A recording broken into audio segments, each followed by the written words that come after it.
Hey guys, welcome back to my channel. This is Queen Bernadette, also known as the Karmic Prosecutor, Ephraimite Queen, and really Hoodie the General. Okay, I'm taking it old school. I'm taking it all the way back to 2016.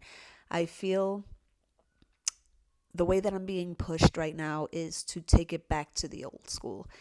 And I keep on getting that message in my head, take it back to the old school.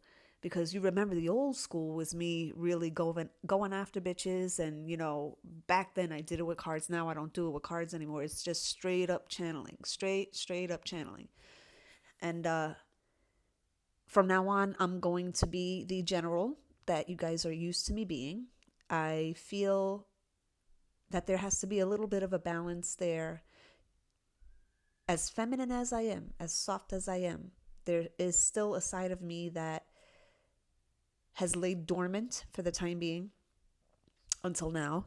And being that it's really coming down to the wire, those of you that are ready to fight physically and spiritually really need to listen to the words that I speak, because this is no joke anymore. Okay? Aside from the smoke that I smelled today, I've been seeing shit out of the fucking corner of my eyes, seeing things in the periphery, you know, some shit's going down, okay? And it's getting to the time where the Israelites, the divine feminine twin flames, as I said, as feminine and soft as we are, we're still warrioresses. That is not going to change. And there's this common misconception that in order to be a divine feminine, you have to not mention fighting at all. Uh-uh. Sometimes the most divine thing to do is to fight. Look at all of the people in the Bible that were charged with fighting a motherfucker. David fought Goliath. It's one of the most famous ones. Okay. Elijah fought Jezebel. So this is not exactly a new thing. Physical fighting is something that is not necessarily a masculine thing, okay? Because just look at the women in our lives, right? The women,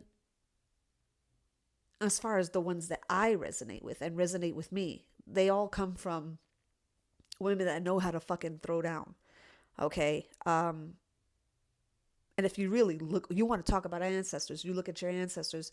How many of those ancestors, female ancestors, when a bitch came up to their fucking face or was starting with the shits, they fought a bitch.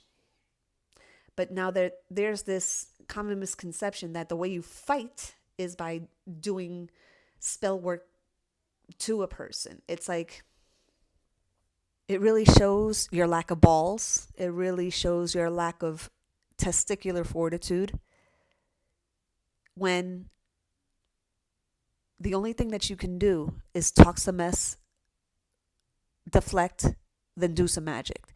And it's really this mathematical equation that goes into how they approach things.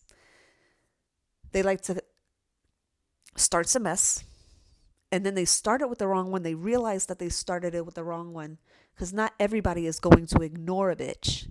Okay, some people are just going to come up right in your motherfucking face. What, bitch? What? And what? Nose to nose.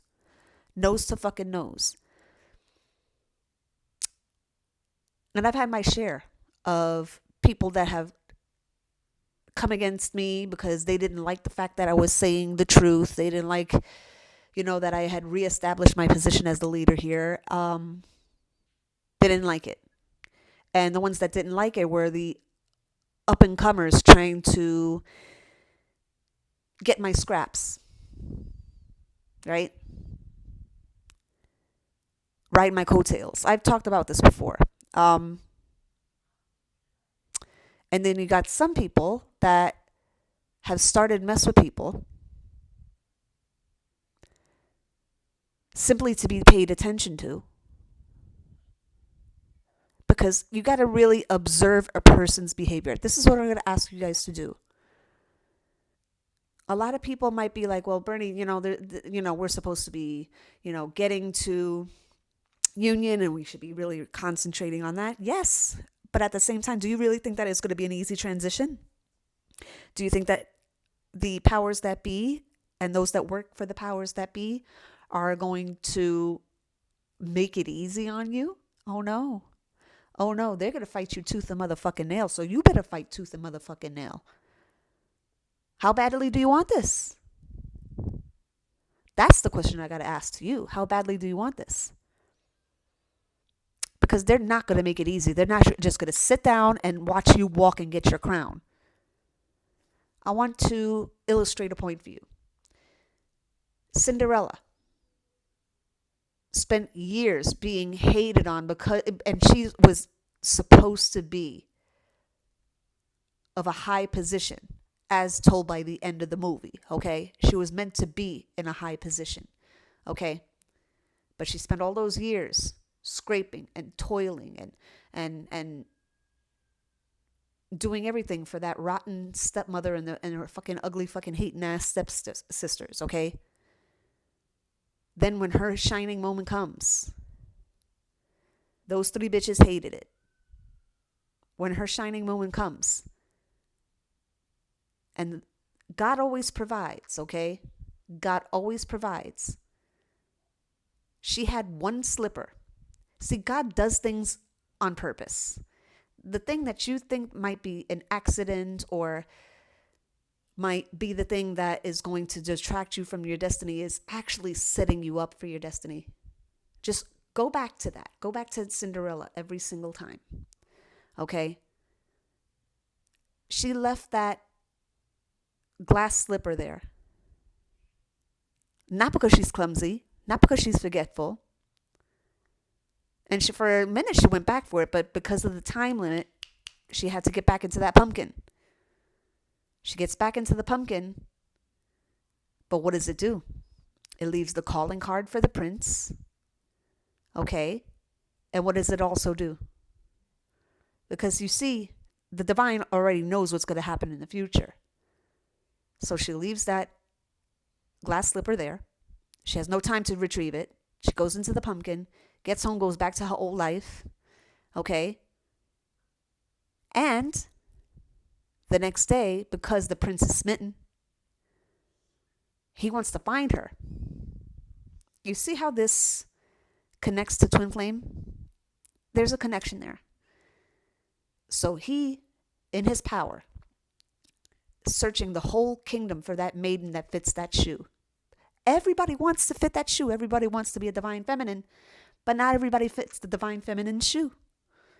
Look at the symbology. Look at that symbology. And then you have the evil stepsisters with their big ass fucking feet trying to squish their fucking feet into that little tiny shoe. You're a fucking giant ass monster trying to fit into a dainty little package. Again, karmic. What happens though? The Disney version is my favorite version of this, okay? What happens? Because the evil stepmother sees that her fucking daughters that probably on their own would not be able to catch a man, she has to finagle it and manipulate it in some way, right? And then when she sees that none of her ugly fucking daughters fit that shoe because they are not royal, all of a sudden there's nobody else living in the house. Oh no, bitch. No. Wait. I have the other slipper. But she didn't say that she had the other slipper then. A law is a law for a reason. God's law is God's law for a reason. So what happens? Cinderella is subject to the law too, right? But in this case, the law, and I have taught you guys in past videos that this year, 2020, God would be using the law as his right hand. You can go back to the video where I said it. And bitch, please don't try to fucking copy it, okay? Thanks. So she's subject to the same law. It's like he has her sit down. She fits that slipper perfectly, right? We all know that. But as the guy is coming back to put this slipper on her, what does the evil stepmother do? Again, karmic interference. Trips him with her staff, trips him, and that slipper breaks. Not knowing that we have an ace up our sleeves. Why do you think that I used to call myself the ace up your sleeve? Why? Because I always know. That there's something up. And I'm going to tell you why this is happening. This is why I'm so fucking hated on this fucking platform. It's why I'm so fucking hated. Should make a fucking t-shirt out of it. Anyway. So what happens? He's upset. The prince's liege is so upset because that glass slipper is in a million pieces now. Oh, whatever are we going to do? Oh, but you don't understand. You see, I have the other slipper. Oh, the look on her face. Oh, all three of them. The evil stepmother and the two evil fucking twat stepsisters. What are you going to do after that? She got the other fucking thing, and it obviously fits her if it's her fucking shoe. Bitch. So this is the point that I'm trying to make here. Yes, we should be soft. Yes, we should be feminine. Yes, of course. But there comes a time where aggression is needed. There comes a time when you need to defend yourself. Okay? And I really am going to be taking this channel back to the old school. What made me famous, what made me kind of a staple here talking about this stuff that everybody has copied me ever since. Okay? So, that being said, I'm taking it old school, y'all. I hope you like it. Leave a comment if you will. Please like this video. Consider subscribing if you haven't done so already. And make sure you got those notifications. That way you don't miss anything. Love you guys. I'll talk to you soon and we will be in touch. General Hernandez out.